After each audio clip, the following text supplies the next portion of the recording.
오늘 우리에게 주신 하나님의 말씀은 누가복음 21장 17절 한 절의 말씀입니다. 우리 함께 한 목소리로 읽겠습니다. 쉬운 성경 버전으로 띄워놨습니다. 시작.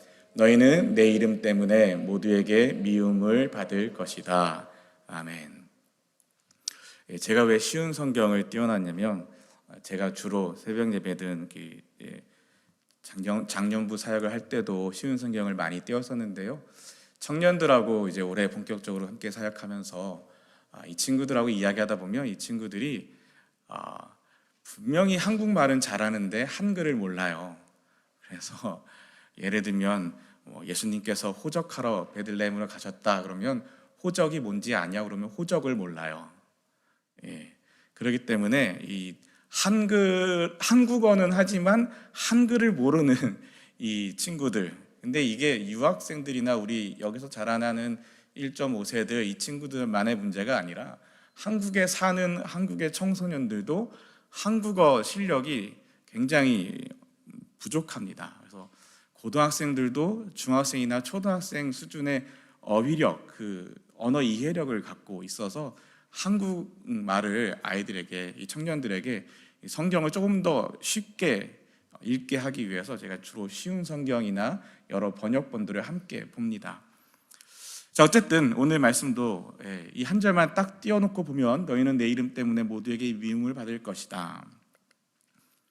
오늘 설교의 제목이 진짜 불편한 이야기 3입니다.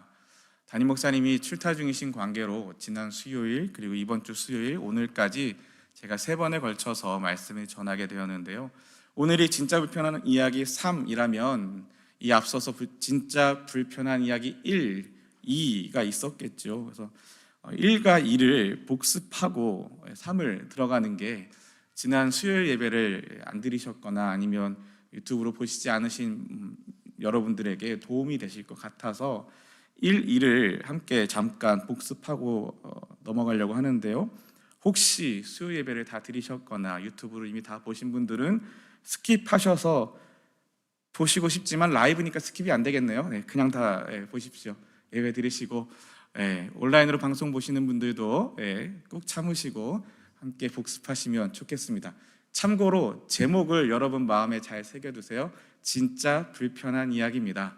그래서 혹시 여러분 마음에 불편함이 생기신다면 목사님이 설교를 잘했구나라고 생각하시면 돼요.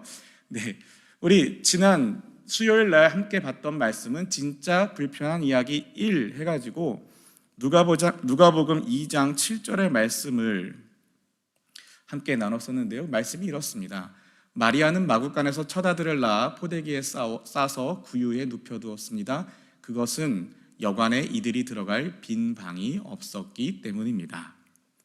제가 이 말씀을 전하면서 굉장히 많이 흥분을 했었어요. 그래서 이 말씀을 청년부에서 전할 때도 굉장히 많이 흥분했었는데 저희 아내가 제발 흥분하지 말라고 해서 제가 오늘 굉장히 조심하고 있습니다.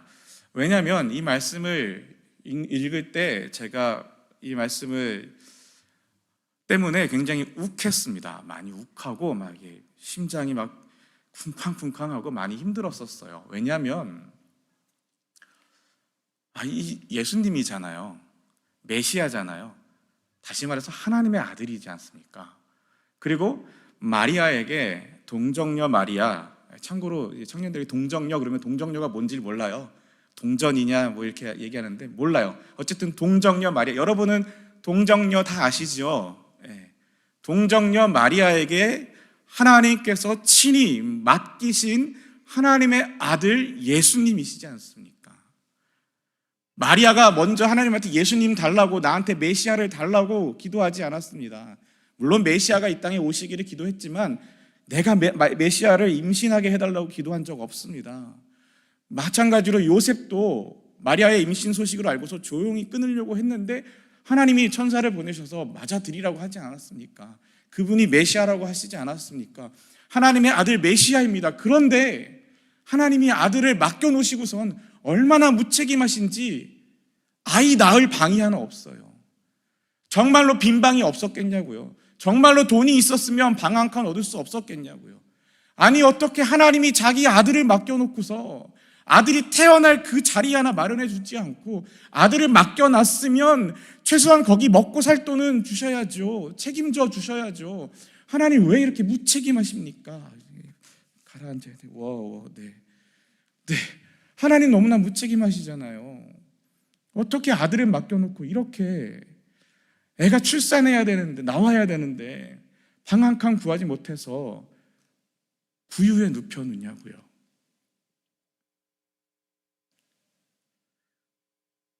너무나 무책임하다는 생각에 제가 너무나 욱하고 화가 나고 하나님한테 따지고 그러다가 말씀을 쭉 읽어가며 말씀을 다시 읽어가며 전체적인 말씀을 누가복음 전체를 마태복음을 마가복음을 요한복음을 다시 읽으며 깨닫게 되었습니다. 예수님은 단 한 번도 이 땅에 사시는 동안 본인의 안전을 위해서, 본인의 편안함을 위해서, 본인의 삶의 넉넉함을 위해서 기도하신 적이 없습니다. 예수님은 단 한 번도 예수님 자신의 평안함 혹은 내 가족, 내 어머니, 내 아버지, 내 동생들, 우리 가족의 잘 먹고 잘 사는 것을 위해서 기도하신 적이 없습니다. 단 한 번도 말이죠. 그리고 하나님은 단 한 번도 예수님 때문에 예수님을 안전하게 지켜주시기 위하여 뭔가를 축복하시거나 예수님이 편안하게 길을 가시기 위하여 좋은 것들을 준비해 주시거나 예수님의 그 목수라는 그 직업이 비즈니스가 대박이 나게 하시거나 예수님의 집안이 굉장히 높은 집안이 되게 하시거나 돈이 많은 부유하고 넉넉한 형편이 되어서 정말 거칠 것 없이 하나님의 복음을 전할 수 있도록 그 집안을 넉넉하게 부어주시고 축복해 주시고 하신 적이 없습니다. 단 한 번도요. 그런 기도를 하신 적도 없고 하나님 그렇게 축복하신 적도 없습니다. 오히려 하나님은 그리고 예수님은 본인을 위해서 기도하신 것이 아니라 다른 이들을 위해서 기도하셨습니다. 배고픈 이들을 위하여 기도하셨고 굶주린 사람들 아시잖아요. 오병이어 7병이어 여러 사건들 통해서 굶주린 사람들을 위하여 예수님께서 하나님 앞에 기도하고 축복하였을 때 하나님 그 수많은 사람들을 먹이셨습니다. 예수님 태어나실 방 한 칸 마련해 주시지 않았던 그 아버지 하나님이 다른 굶주린 수많은 사람들을 위하여 축복하십니다. 베풀어 주십니다. 역사하십니다. 못 걷는 사람 일어나게 하십니다. 보지 못한 사람 보게 하십니다. 죽었던 사람 살려내십니다. 그게 바로 하나님이시고 그게 바로 예수님이십니다. 사람들은 가까이 하지 않는 문둥병 걸린 사람 예수님 친히 가서 만져주셨을 때 하나님 회복시키십니다. 사람들의 차별과 폭력 앞에 어찌할 줄 몰랐던 그 가나안 여인, 우물가에서 만났던 그 여인, 예수님 친히 그 여인과 이야기 나누시고 그 여인의 동네에 들어가 그곳에서 먹고 자고 그곳에서 지내시며 그곳에 하나님의 나라를 선포하십니다. 하나님의 복음을 선포하십니다. 하나님 그 여인을 살려내십니다. 예수님 단 한 번도 나를 위해 기도하신 적, 본인을 위해서 기도하신 적 없습니다. 내가 잘 먹고 잘 살기 위해서, 내가 안전하기 위해서, 내가 건강하기 위해서, 우리 가족 잘 되기 위해서 주님 기도하신 적 없고 하나님 그것을 위해서 축복하신 적 없습니다. 온전히 예수님은 하나님의 통로가 되어서 하나님의 역사의 통로가 되어 하나님의 뜻이 예수 그리스도를 통하여 가난한 이들에게 복음이 선포되고 연약한 이들에게 회복이 선포되고 죽어가는 이들에게 생명이 선포될 수 있도록 하나님 그렇게 예수 그리스도를 사용하시고 예수님 온전히 그런 것들을 위하여 하나님 앞에 간구하십니다. 심지어는 예수님 돌아가시는 그 마지막 순간까지도 누가복음 22장 42절에 아버지 만일 아버지의 뜻이라면 제게서 이 잔을 없애주십시오. 그러나 제 뜻대로 되게 하지 마시고 아버지의 뜻대로 이루어지게 하십시오. 마지막 그 죽음의 시간을 앞두고서도 예수님 기도하시는 건 아버지 내 뜻 말고 마지막 그 순간까지 아버지의 뜻이 나를 통하여 이루어지기를 소망합니다. 아버지의 뜻이 이루어지기를 소망합니다. 아버지의 뜻대로 나를 사용하여 주십시오. 마지막까지 예수님 그렇게 말씀하십니다. 또한 어떻게 하셨어요? 십자가에 달리셔서 하셨던 가성 7원의 첫 번째 말씀, 아버지 저 사람들을 용서하여 주시옵소서. 십자가에서 지금 본인의 생명이 죽어가고 있는 그 순간에도 예수님은 나 자신의 이 고통을 없애달라고 나를 위하여 기도하시는 분이 아니라 나를 욕하고 나를 십자가에 매달고 있는 그 사람들, 하나님 그들 용서해달라고. 저들이 지금 자기가 무슨 일 하는지 몰라서 그런 거라고. 끝까지 예수님은 그들을 위하여 기도하십니다. 나를 위한 기도가 아니라, 자신을 위한 기도가 아니라 타인을 위한 기도 말이죠. 그리고 마지막에 예수께서 큰 소리로 부르짖으셨습니다. 아버지의 손에 내 영혼을 맡깁니다. 이 말씀을 하신 후 예수님께서 돌아가셨습니다. 여러분, 마침내 하나님께서 끝끝내 예수님을 위하여는, 예수님 자신을 위하여는 아무것도 축복하시고 살려내신 게 없습니다. 심지어 아들 예수 그리스도가 십자가에서 마지막 숨을 내쉬고 돌아가실 때까지 우리 하나님 침묵하십니다. 기어이 아들의 죽음을 받아내십니다. 이게 하나님이시고 이게 예수님이십니다. 진짜 불편한 이야기 첫 번째, 예수님은 자신을 위해서가 아니라 예수님을 통해 하나님의 뜻이 이루어질 수 있기를 기도하셨습니다. 예수를 믿는다는 것은, 그러니 저와 여러분이 예수를 믿는다는 것은 예수님을 사랑한다고 고백한다면 예수를 닮아가야 하는 것입니다. 사랑하는데 닮지 않을 수 있습니까? 믿는데 따르지 않을 수 있습니까?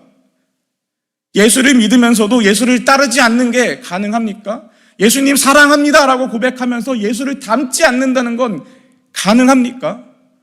불가능하지 않습니까? 예수님을 믿으면 따를 수밖에 없고 예수님을 사랑한다면 닮아가는 게 자연스러운 겁니다. 그렇다면 우리는 예수를 믿으신다면, 예수님을 사랑하신다는 고백이 있다면 예수님의 기도도 닮아야 되지 않을까요? 오늘 우리의 기도는 무엇을 위한 기도입니까? 우리 가정을 위해서, 우리 교회를 위해서, 우리의 것들을 위해서 기도하지 말자라는 게 아닙니다. 기도하는 게 잘못됐다라고 말씀드리는 것도 아니고요. 다만 우리가 조금 더 성숙한 그리스도인이 된다면 나만을 위한 나 중심적인 기도, 나 중심적인 신앙에서 하나님의 마음을 헤아릴 줄 아는 기도, 하나님의 마음으로 바라보는 기도, 하나님의 마음으로 함께하는 기도, 하나님의 마음으로 다른 이들을 위하여 기도할 줄 아는 그러한 신앙의 성숙이 있어야 되지 않겠습니까? 그것이 예수를 믿는 것, 그것이 진짜 예수 잘 믿는 것 아닐까요? 우리 늘 얘기하지 않습니까? 예수 잘 믿는 교회 되자고요. 예수 잘 믿는 교회 되자고요. 예수 잘 믿는 게 뭔지 다시 한번 깊이 고민해 보셨으면 좋겠습니다. 두 번째 진짜 불편한 이야기는 누가복음 10장의 말씀을 가지고 말씀을 나눴었는데요. 10장의 내용이 그렇습니다. 선한 사마리아인의 비유, 우리가 소위 잘 아시는 그 선한 사마리아인의 비유를 쭉 다시 한번 보면서 예수님께 질문을 던지는 율법학자의 질문과 그에 대한 예수님의 대답을 살펴보았습니다. 예수님의 질문하는 율법학자는 무엇을 하여야 영생을 얻을 수 있겠습니까? 이런 질문을 하고, 모든 질문들이 또 자기 중심적으로 내가 영생을 어떻게 하면 영생을 얻을 수 있는가? 내가 어떻게 하면 잘 살 수 있는가? 누가 나의 이웃인가? 하고 나 중심으로, 자기 중심으로 내가 어떻게 하면 영생을 얻겠는가? 내가 어떻게 하면, 누가 나의 이웃인가라고 자기 중심적으로 질문합니다. 그래서 예수님이 거기에 대한 대답으로 주 내 하나님을 사랑하라 하였고 내 이웃을 내 몸같이 사랑하라 하고 대답하는 이 율법학자의 대답 앞에 내 대답이 옳다 말씀하시고 이것을 행하여라 그러면 살 것이다. 행해라 그러면 살 것이다. 예수님의 대답은요, 행하여라, 여기에 포커스가 있는 겁니다. 그러자 이 사람이 다시 질문하고 누가 그럼 저의 이웃입니까? 라고 자기 중심적으로 이야기하자 예수님이 이 소위 우리가 아는 선한 사마리아인의 비유를 말씀하시고 이렇게 다시 질문하시죠. 누가 강도 만난 자의 이웃이라고 생각하느냐? 나 중심적으로 나의 이웃이 누굽니까? 뒤집어서 얘기하면 나의 이웃이 아닌 사람도 있는 거잖아요. 나의 이웃과 나의 이웃이 아닌 사람을 구별하고 차별하고 선을 긋고 금을 긋는 이 율법학자의 질문 앞에서 너 중심적으로 묻지 말고 누가 그의 이웃이겠느냐? 너 중심적인 질문 말고 그 사람 중심적으로 생각하라고. 지금 도움이 필요한 사람, 지금 은혜가 필요한 사람, 지금 구원이 필요한 그 사람의 이웃은 누구냐? 누가 강도 만난 자의 이웃이라고 생각하느냐? 이 율법학자가 또 대답을 이야기하죠. 그에게 자비를 베풀어준 사람입니다. 그래서 예수님이 똑같은 대답을 한 번 더 하십니다. 옳거니 가서 똑같이 하여라. 예수님의 말씀은 하라는 겁니다. 율법학자는요, 정답을 맞춰요. 잘 알아요. 하나님의 법을 달달달 외워요. 시험을 보면 100점을 맞아요. 그런데 살지를 않아요. 삶에 적용을 안 해요. 삶에 적용해서 나의 삶을 하나님 앞으로 맞춰 나가야만 하는데 정답만 알고 행하지를 않습니다. 여러분, 말씀을 아는 것으로 자랑할 게 없습니다. 말씀을 안다고 구원받을 수 있습니까? 여러분, 성경통독 100번 한다고 구원받을 수 있습니까? 그렇다면 성경통독 100번 해서 구원받을 수 있다고 그러면 내 구원받는 거 너무 쉽죠. 그런 구원이 세상에 어디 있습니까? 그냥 글자만 읽으면 되는 거잖아요. 쉬운 다른 예로, 여러분 제 몸매를 보시면 아시겠지만 저희 와이프가 도대체 언제쯤 출산이 일어나냐고, 언제까지 그 만삭의 몸매를 유지하며 살 거냐고 나이를 생각하라고 그러는데 저 어리거든요 아직. 근데 자꾸 제 몸매를 가지고 저를 구박을 하는데, 그래서 제가 열심히 유튜브에서 다이어트 하는 방법, CCA 주스 뭐 이런 거 해서 아침마다 만들어 먹어요. 공복에 먹으라 해서 제가 일부러 공복에 먹고 나면 배고파가지고 언제 점심 먹나 막 이러고 있는데, 여러분 다이어트 방법 아무리 열심히 찾아보고 이 유명한 사람들이 와서 이야기하고 성공의 사례들을 들면서 이랬던 몸이 요랬는데 요랬습니다, 있었는데 없어졌습니다, 뭐 이렇게 아무리 얘기를 해도, 그 내가 아무리 잘 보고 알고 다 노트 필기도 하고 다 그 계획을 짜고 플랜을 짜도 안 하면 소용없어요. 다이어트 방법 많이 안다고 살 빠집니까? 아니요. 그 방법대로 해야 살이 빠지죠. 방법대로 식단을 조절하고 방법대로 운동을 해야 살이 빠지는 거지, 내가 이렇게 하면 살 빠지는 걸 알아, 내가 이렇게 하면 살이 몇 달 안에 얼마큼 빠질 걸 알아, 아무리 알고 아무리 예상하고 아무리 내가 그것을 달달달 외우고 있다고 한들 절대로 살이 빠지지 않습니다. 해야 빠지는 겁니다. 근육도 마찬가지죠. 운동하는 방법을 청년부에는 소위 말하는 헬창들이 몇 명 있어요. 그래서 근육 만들고 하는데 되게 관심 있는 이 젊은 형제들이 있습니다. 물론 자매들 중에도 있고요. 이 친구들한테 얘기해요. 아무리 운동하는 방법, 근육 만드는 방법을 네가 배우고 안다고 해도 실제로 네가 그 시간과 노력을 들여서, 너의 시간과 너의 노력을 들여서 운동하지 않으면 근육은 절대 생길 수가 없는 거야.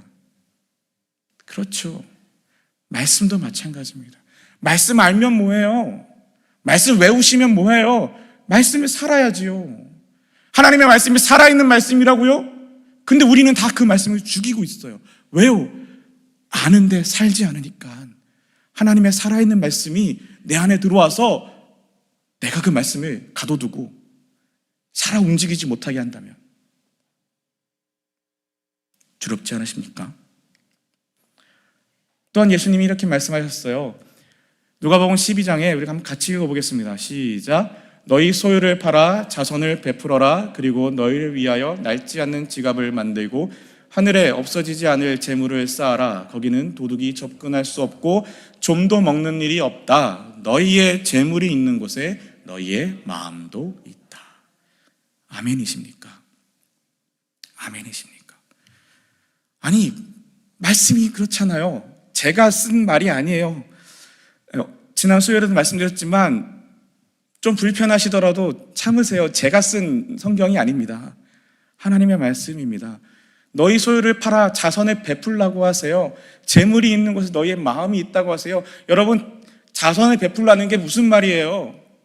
나에게 뭔가 도움이 될 만한 나보다 더 잘난 사람, 유명한 사람, 대단한 사람에게 나의 무엇을 소유를 팔아서 뭔가를 가지고 그 사람에게 갖다 바치는 건 그건 자선이 아니에요. 그건 뇌물이에요. 아무리 그걸 좋게 말해도 내가 뭔가 자선을 베풀어서 좋습니다. 다른 사람들에게 뭔가 자선을 베풀어요. 그래서 그러면서 뭔가를 기대해요. 내가 이만큼 해줬으면 이만큼 해주겠지. 기브 앤 테이크. 세상은 다 그런 거야 하면서 이 정도 내가 섬겨줬으면 나한테 이 정도는 해주겠지라고 만약 기대하고 뭔가를 하신다면 그게 자녀들이든 간에 그게 교회든 간에 그게 여러분의 비즈니스 간에 그게 무엇이든지 간에 뭔가를 바라고 기대하고 하셨다면 그건 자선이 아니라 좋게 표현하면 투자예요. 주님이 우리에게 투자하라고 말씀하시는 거 아니거든요. 뇌물 갖다 바치라고 말씀하시는 거 아니거든요. 자선을 베풀래요. 누구에게요?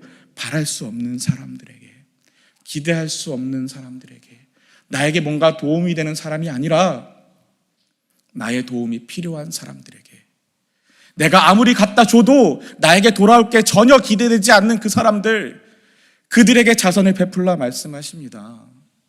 그것이 하늘에 없어지지 않는 재물을 쌓는 길이고 너희의 재물이 있는 곳에 너희의 마음도 있다라고 말씀하세요. 그렇다면 우리의 마음을 어디에 두라는 거예요? 저 높은 곳에 두라는 거예요? 아니요. 이 낮은 곳에 두라는 겁니다. 우리의 재물을 베풀고 자선을 베풀어서 낮은 사람들과 함께 할 때 우리의 마음을 그 낮은 곳에 두라는 게 하나님의 말씀이십니다. 그곳에 하나님이 함께 하시겠다고 하시는 겁니다. 이 누가복음을 누가 썼는지 누가복음은 누가 썼습니까? 누가 썼죠? 왜 다들 모르시는 눈치? 이러면 다시 처음부터 설교를 시작해도 시간이 없는데요. 네. 누가복음은 누가가 썼지요. 이 누가가 쓴 성경이 하나 더 있습니다. 그게 바로 사도행전입니다. 누가 사도행전은 원래 한 권의 책이었어요. 이 사도행전에서 예수를 믿은 성도들, 예수를 믿은 사람들의 예수 믿는 공동체의 삶의 모습을 이렇게 그려주고 있습니다. 뭐라고 말하냐면 그들은 재산과 모든 소유를 팔아 필요한 사람들에게 나누어 주었습니다. 기쁘고 순수한 마음으로 식사를 같이 하였습니다. 하나님을 찬양하였으며 모든 사람에게 칭찬을 받았습니다. 주님께서는 구원받는 사람을 날마다 늘어나게 하셨습니다. 아멘. 여러분에게 당장 여러분에 있는 모든 것들을 여러분의 집과 차와 모든 재산을 다 팔아서 교회에 갖다 바치고 공동으로 이 안에서 숙식하며 살아라 이런 얘기 아닙니다. 그거는 조심하셔야 됩니다. 이단과 사이비들이 하는 행동이죠. 그 말이 아니고 이 말씀에 중요하게 보셔야 될 것, 필요한 사람들에게. 누가 필요해요? 없는 사람들이 필요해요. 누가 필요해요? 가난한 사람들이 필요해요. 누가 필요해요? 힘든 사람들이 필요해요. 기쁘고 순수한 마음으로 식사를 같이 하였대요. 식사를 같이 하였다, 밥을 같이 먹었다란 이 말에 차별과 구별이 있습니까? 없습니다. 유대인과 사마리아인에 대한 차별이 있습니까? 유대인과 이방인에 대한 차별이 있습니까? 남자와 여자에 대한 차별이 있습니까? 돈 있는 자와 가난한 자에 대한 차별이 있습니까? 건강한 자와 병약한 자에 대한 차별이 있습니까? 없습니다. 기쁘고 순수한 마음으로 같이 식사하는 이 공동체 안에 구원받는 사람을 누가요? 주님께서요. 누가요? 하나님께서 구원받는 사람을 날마다 늘어나게 했답니다. 여러분 진짜 부흥을 원하십니까? 여러분 진짜 우리 사랑하는 평안교회가 부흥하기를 원하십니까? 정말 하나님의 구원받는 사람들이 날마다 늘어나게 되기를 소원하십니까? 이렇게 하시면 됩니다. 이렇게요.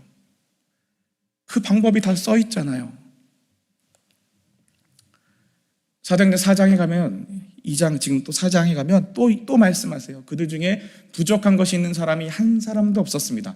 때로는 밭이나 집이 있는 사람이나 밭이나 집을 팔아 판 돈을 사도들에게 가져와 사도들의 발 앞에 놓았습니다. 그러면 사도들은 그 돈을 자기들의 주머니에 넣는 것이 아니라 필요한 사람들에게 각각 나누어 주었습니다.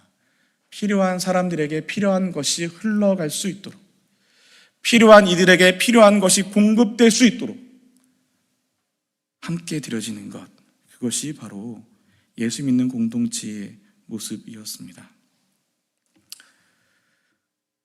한 가지 말씀을 더 추가했습니다. 예. 지난 수요일 말씀 들으신 분들, 지난 수요일에 말씀드리지 않았던 본문이에요. 예. 이 말씀 마태복음 25장 31절에서 40절인데요. 저랑 한 절씩 교독하겠습니다. 말씀이 좀 기니까 제가 한 절, 여러분이 한 절 같이 읽어보겠습니다. 제가 먼저 읽겠습니다. 인자가 모든 천사들과 함께 영광 가운데 다시 와서 영광의 보좌에 앉을 것이다. 그때에 세상 모든 나라가 그 앞에 모일 것이며 목자가 양과 염소를 구분하듯이 인자가 사람들을 나눌 것이다. 인자는 자신의 오른쪽에는 양을, 왼쪽에는 염소를 둘 것이다. 그때 왕이 오른쪽에 있는 사람들에게 말할 것이다. 내 하나 아버지로부터 복을 받은 너희들이여, 와서 세상이 만들어질 때부터 하나님께서 너희를 위해 준비하신 나라를 물려받아라. 내가 배가 고플 때 너희는 내게 먹을 것을 주었다. 내가 목마를 때 너희는 마실 것을 주었다. 내가 나그네로 있을 때 너희는 나를 초대해 주었다. 내가 헐벗었을 때 너희는 내게 옷을 입혀 주었다. 내가 아플 때 너희는 나를 돌보아 주었다. 내가 감옥에 있을 때 너희는 나를 찾아 주었다. 그때 의로운 사람들이 그에게 대답할 것이다. 주님, 언제 주님께서 배고프신 것을 보고 우리가 음식을 주었습니까? 언제 목마른 것을 보고 마실 것을 주었습니까? 언제 나그네 된 것을 보고 우리가 초대하였습니까? 언제 헐벗으신 것을 보고 우리가 옷을 입혀 주었습니까? 언제 감옥에 있는 것을 보고 또 아프신 것을 보고 우리가 찾아갔습니까? 그때 왕이 대답할 것이다. 내가 너희에게 진정으로 말한다. 보잘것없는 한 사람에게 한 일, 곧 너희가 이 형제들 중 가장 보잘것없는 사람에게 한 일이 곧 나에게 한 것이다. 아멘. 뭐라고 말씀하세요? 보잘것없는 사람에게 한 일. 너희의 재물을 팔아 자선을 베풀어 주어라. 너희의 재물이 있는 곳에 너희의 마음이 있다. 보잘것없는 그 사람에게 한 일, 가장 보잘것없는 사람에게 한 일이 곧 나에게 한 것이다. 하나님의 말씀입니다. 진짜 불편한 이야기 두 번째, 복음은 아는 것이 아니라 사는 것입니다. 제발 하나님의 말씀을 알고 듣고 배우고 내 지식이 늘어나는 것으로 만족하지 마시고, 몰라도 괜찮습니다. 단 하나만이라도, 단 하나의 성경 구절만이라도 붙잡고 살아내기 위하여 노력해 보십시오. 그러면 그 걸음걸음이 쌓여 우리의 삶이 날마다 하나님께로 가까이 나아가게 될 줄 믿습니다. 드디어 오늘 이제 마지막 진짜 불편한 이야기 세 번째 이야기입니다. 오늘 함께 나누는 본문 말씀은 마지막 때에 대한, 이 종말의 때에 대한 예수님의 말씀 중에 있는 한 말씀입니다. 그래서 원래 이 말씀을 전체적으로 이해하시려면 누가복음 21장 1절부터 쭉 읽으시면 좋은데 12절부터 19절까지만 보더라도 그 말씀을 어느 정도 이해할 수는 있습니다. 제가 빠른 속도로 한번 읽어드리도록 하겠습니다. 그러나 이 모든 일들이 일어나기 전에 사람들이 너희를 잡고 박해할 것이다. 또한 너희를 회당과 감옥에 넘길 것이다. 너희는 내 이름 때문에 왕과 총독 앞에 끌려갈 것이다. 그러나 이것이 너희에게는 증거의 기회가 될 것이다. 너희는 변론할 말을 미리 준비하지 않겠다고 마음에 결심하여라. 내가 너희에게 말과 지혜를 주어 너희 원수 가운데 그 누구도 너희를 맞서거나 반박하지 못할 것이다. 너희의 부모와 형제, 친척, 친구들이 너희를 넘겨줄 것이다. 그리고 너희 중 몇몇을 죽이기도 할 것이다. 너희는 내 이름 때문에 모두에게 미움을 받을 것이다. 그러나 너희 머리카락 하나도 다치지 않을 것이다. 너희는 인내함으로 생명을 얻을 것이다. 아멘. 아멘이십니까? 네. 예수님께서 말씀하십니다. 예수의 이름 때문에 미움 받게 된다. 예수의 이름 때문에 미움을 받는 것. 그러나 끝까지 인내하고 참고 견디는 사람은 생명을 얻을 것이다. 주님 말씀하십니다. 이 말씀이요, 마태복음에도 이렇게 기록되어 있어요. 그때 사람들이 너희를 박해하고 심지어 죽이기까지 할 것이다. 나 때문에 너희가 모든 민족에게 미움을 받을 것이다. 아니, 미움받는다는 얘기가 누가복음에만 있는 게 아니라 마태복음에도 있다는 얘기예요. 근데 마태복음의 말씀에서도 똑같이 그래요. 그러나 끝까지 견디는 사람은 구원을 얻을 것이다. 마가복음에도 있습니다. 마가복음 13장에서도 이렇게 말씀하세요. 너희는 주의하여라 라고 시작하시면서 이 세상이 종말의 때가 되면 이런 일들이 벌어질 것이다 라고 이야기하시고, 그 마지막 13절에 내 이름 때문에, 누구요? 예수의 이름 때문에 너희가 미움을 받을 것이다. 그러나 끝까지 견디는 사람은 구원을 받을 것이다 말씀하십니다. 그리고 이 말씀이요, 요한복음에서는 이렇게 조금 더 풀어서 말씀하고 계십니다. 요한복음 15장 18절 19절 같이 읽어볼까요? 시작. 세상이 너희를 미워하면 너희보다 먼저 나를 미워한 줄 알아라. 너희가 세상에 속하였으면 세상이 너희를 자기 것이라고 사랑할 것이다. 그러나 너희가 세상에 속하지 아니하고 내가 너희를 세상에서 선택하였으므로 세상은 너희를 미워할 것이다. 아멘. 왜 세상이 미워한다고요? 예수 믿는 사람들을, 복음에 붙들린 사람들을, 하나님의 말씀에 붙들린 사람들을, 그 말씀을 아는 것만이 아니라 그 말씀을 사는 사람들을, 그 복음을 내 것이라고 주장하는 사람이 아니라 그 복음을 나누고 전하고 선포하는 그 하나님의 사람들을 세상이 왜 미워한다고요? 그 사람들은 세상에 속한 사람이 아니라 하나님께 속한 사람이기 때문에, 하나님께 속한 사람이기 때문에. 이 말씀이 사도행전 5장에 가면 예수를 믿고 회복된 이 사도들에게 이렇게 이 말씀이 실제적으로 드러나게 됩니다. 이것은 실제입니다. 앞에가 이론이었다면 이것이 실제인데요.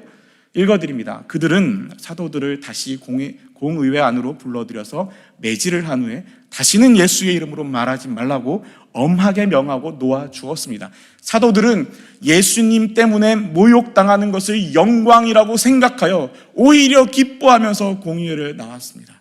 그들은 날마다 성전뜰에서 그리고 집집마다 다니며 예수님이 바로 그리스도이십니다 라는 복음의 내용을 쉬지 않고 전했습니다. 예수님 때문에 모욕당하는 것을 영광이라고 생각하여 실제로 붙잡히고 끌려가고 매를 맞고 경고를 당하고 죽을 위기에 처해 있어도 전혀 예수의 복음을 부끄러워하지 아니하고 날마다 복음을 전하며 예수가 그리스도이십니다 선포하는 사람들, 이들이 예수를 만난 사람들입니다.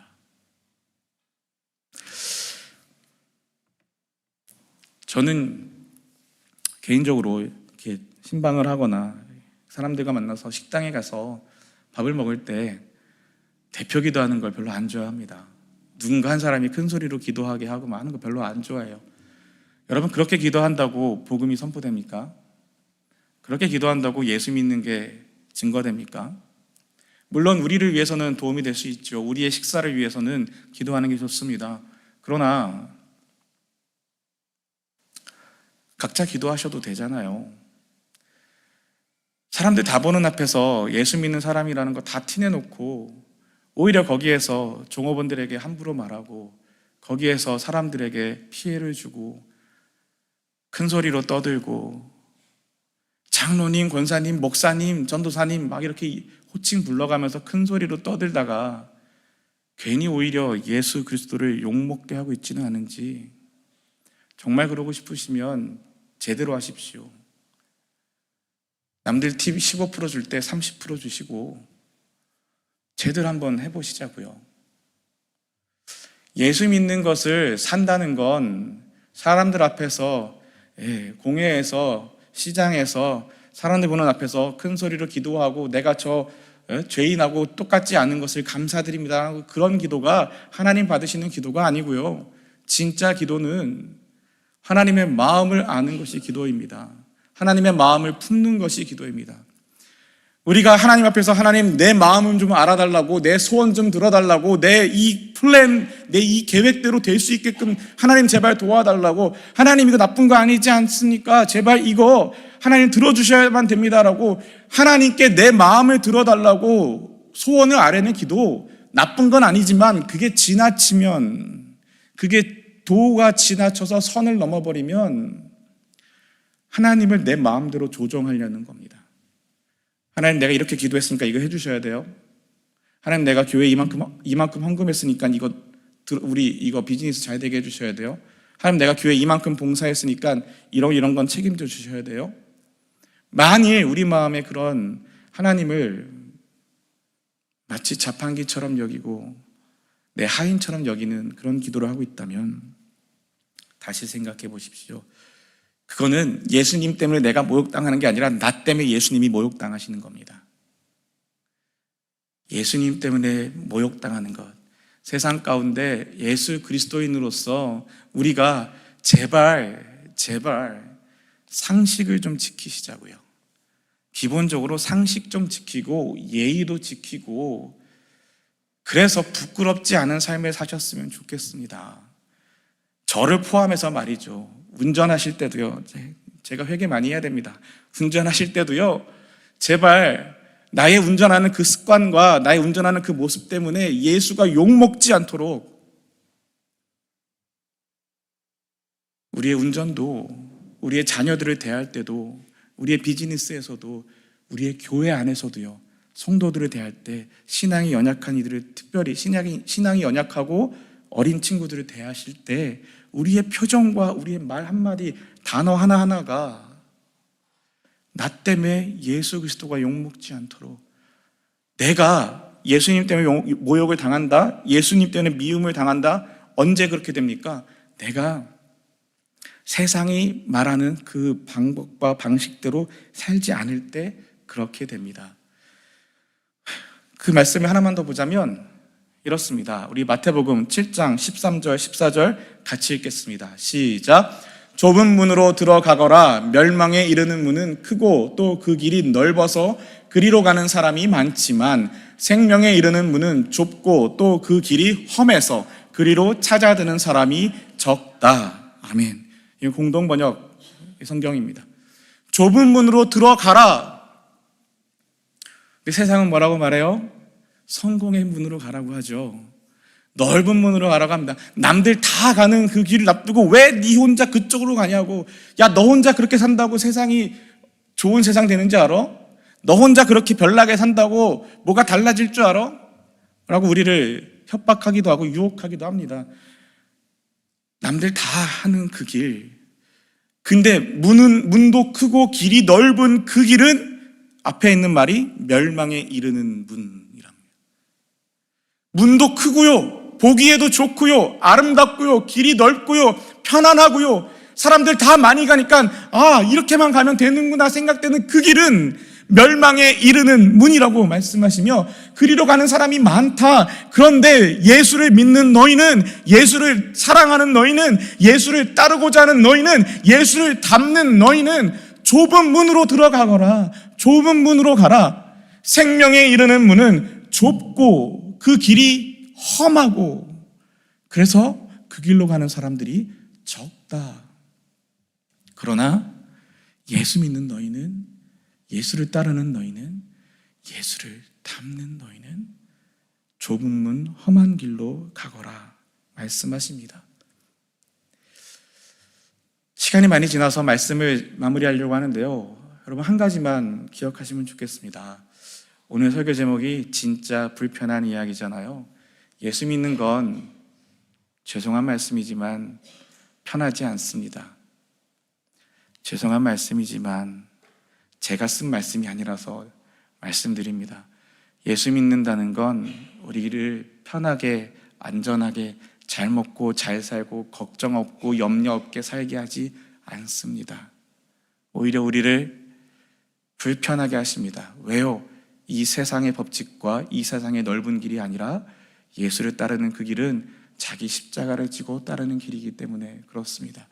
우리가 사랑하고 우리가 믿고 따르는 그 예수님이 저 하늘 높은 곳에서 이 낮은 땅으로 오셨기 때문에 그렇고, 이 땅에 오셔서 더 낮은 곳으로 임하셔서 정말 사람들이 인간 취급도 하지 않는 그 사람들과 함께 어울려 그 사람들에게 하나님의 복음을 전하시고 그들을 만지시고 마침내 사람들이 저주하는 십자가에서 자기의 생명을 내어주심으로 저 하늘에서 이 낮은 곳에서 더 낮은 곳에서 마침내 그 죽음의 그 가장 깊은 낮은 곳까지 내려가신 분이 예수 그리스도, 우리가 믿는 그 주님이시기 때문에, 그리고 그 주님이 말씀하시기를 자기 십자가를 지고 나를 따르라 말씀하시기 때문에, 주님이 말씀하시기를 좁은 문으로 들어가거라. 그 길은 험하다. 그러나 그 길이 생명의 길이다. 말씀하시기 때문에 예수 믿는 것은 불편한 길입니다. 그러나 그 길은 비록 좁은 문 험한 길일지라도 외롭지 않습니다. 외롭지 않습니다. 왜냐하면 우리 주님이 그 길에서 우리를 맞아주시고 우리 주님이 그 길에서 우리와 함께 걸어주시기 때문입니다. 주님과 함께하는 그 길, 저와 여러분도 함께 가시면 좋겠습니다. 우리 찬양팀 앞으로 나와주시고요. 우리 지난 두 번의 예배 그리고 오늘까지 이 찬양 함께 부르며 우리의 삶을 주님 앞에서 고백할 수 있으면 좋겠습니다.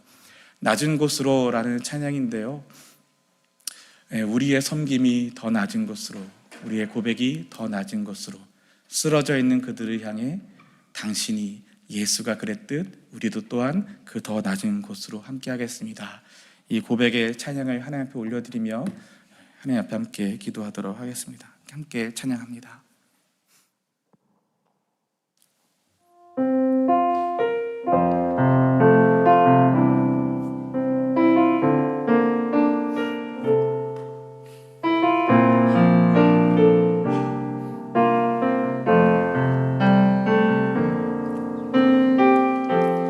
우리의 섬김이 더 낮은 곳으로, 우리의 고백이 더 낮은 곳으로, 쓰러져 있는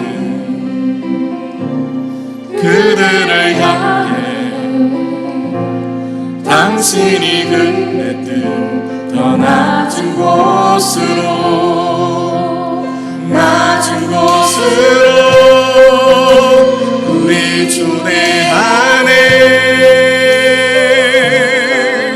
함께 하자고 말씀하시네. 우리도 예수 그 길을 따라 함께 가기 원하네. 우리의 섬김이 더 낮은 곳으로, 우리의 섬김이 더 낮은 곳으로, 우리의 고백이 더 낮은 곳으로, 쓰러져 있는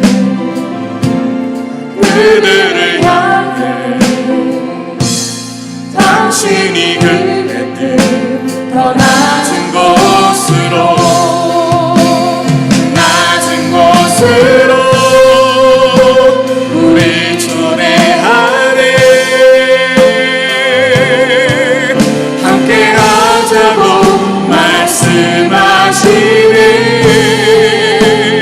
우리도 예수 그 길을 따라 함께 가길 원하네. 주님이 우리와 함께 하시네. 십자가 피 흘린 예수의 손으로 모든 아픔을 위로하시네. 우리에게 보여 주셨네. 주님이 우리와 함께 하시네. 십자가 피 흘린 예수의 손으로 모든 아픔을 위로하시네. 우리에게 보여 주셨네. 주님이 우리와 함께 하시네. 십자가 피 흘린 예수의 손으로 모든 아픔을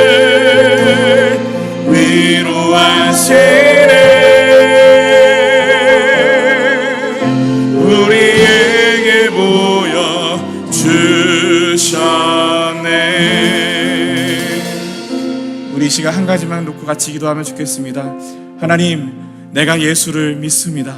하나님, 내가 주님을 사랑합니다. 하나님, 내가 주님을 따르겠습니다.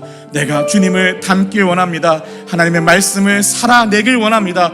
우리 그 고백으로 함께 기도하며 나아가겠습니다. 사랑의 주님, 이 시간 함께 기도하며 나아갑니다. 아버지 하나님, 그렇습니다. 하나님, 예수를 믿는다 하면서 나의 삶은 예수와 상관없는 삶을 살고 있었다면, 예수를 믿는다 하면서 하나님의 마음을 헤아리려 하지 않고 오직 나의 마음을, 나의 소원을, 내가 원하는 것들을, 나의 욕망을 위하여 기도하며 살았다면 하나님, 이 시간 회개하며 나아갑니다. 하나님, 이제는 하나님의 마음을 품기를 원합니다. 하나님의 뜻을 이루길 원합니다. 하나님 사랑합니다. 예수님 사랑합니다. 예수님 믿습니다. 하나님, 말로만 예수 믿는 삶이 아니라, 말로만 예수를 사랑한다고 고백하는 것이 아니라, 하나님, 나의 삶을 들여 주님을 사랑하며, 나의 삶을 들여 주님을 향한 우리의 믿음을 고백하며, 나의 삶을 통하여 하나님의 말씀이 이루어지기를 소망하며, 나의 삶을 통하여 하나님의 뜻이 이 땅 가운데 선포되어지기를 소망하는 하나님의 말씀의 사람들 되게 하여 주옵소서. 말씀을 머리로만 아는 사람들이 아니라 말씀을 삶으로 살아내는 삶 되게 하여 주옵소서. 이 세상이 말하는 성공, 이 세상이 말하는 안전, 이 세상이 말하는 좋은 것들 따라 사는 삶이 아니라, 하나님 그 넓은 문, 넓은 길, 하나님 그 멸망의 문으로 향하는 인생이 아니라, 정말 예수님이 걸어가셨던 그 십자가의 길, 예수님이 걸어가셨던 그 좁은 문, 좁은 길, 하나님, 그러나 좁고 험할지라도 외롭지 않은 그 길, 주님과 함께하는 그 길, 그 길로 가길 원하오니 하나님, 우리와 함께하여 주시옵소서. 주님, 우리의 고백을 받아 주시옵소서. 주님을 사랑합니다. 주님을 사랑합니다. 하나님, 이 시간 우리 가운데 하나님의 사랑의 마음을 부어주셔서 오직 주님을 향하여 주님과 함께 동행하는 하나님의 사람들 되게 하여 주시옵소서. 주님의 은혜를 더하여 주시옵소서. 주님, 우리에게 믿음을 더하여 주시옵소서. 우리의 믿음 없음을 하나님 불쌍히 여겨주시고, 우리에게 말씀하여 주시고, 우리에게 믿음을 허락하시며 주를 따를 수 있도록 주님, 우리와 함께하여 주시옵소서. 주님, 우리를 붙잡아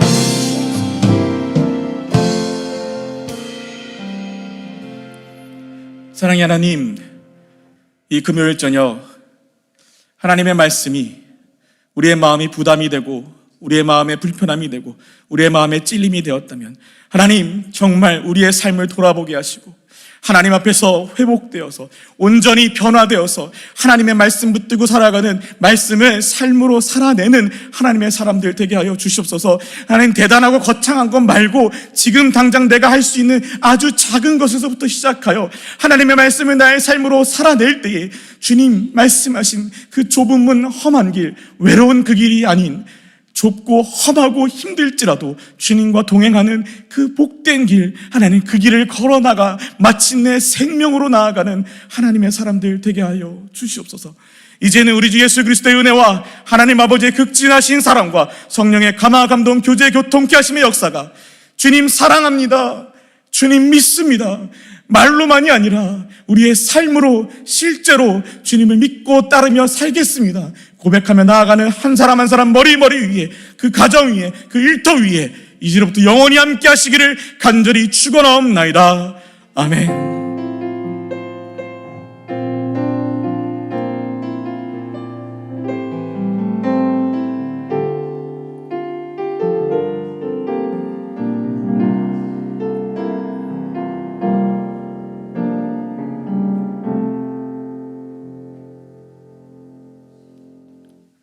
금요 예배를 모두 마쳤습니다. 각자 편하신 대로 기도하시다가 돌아가시면 되겠습니다.